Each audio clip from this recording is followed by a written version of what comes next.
The AIRS Fellowship is a AI Research Summer Fellowship program that runs from June to August. It's about focusing on a specific AI-related research topic and coming out with certain outcomes that you can showcase in a presentation at the end of your program.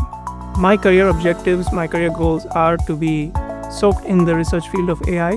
So I thought this is a very good opportunity to build my skills and experience further. I was bang on to this program right from the start. Achieving the 4.0 GPA in my second semester here at Stevens was not without any challenges. I had to put in a lot of discipline, plan ahead, schedule all my courses, my assignments, prepare for my exams well in advance.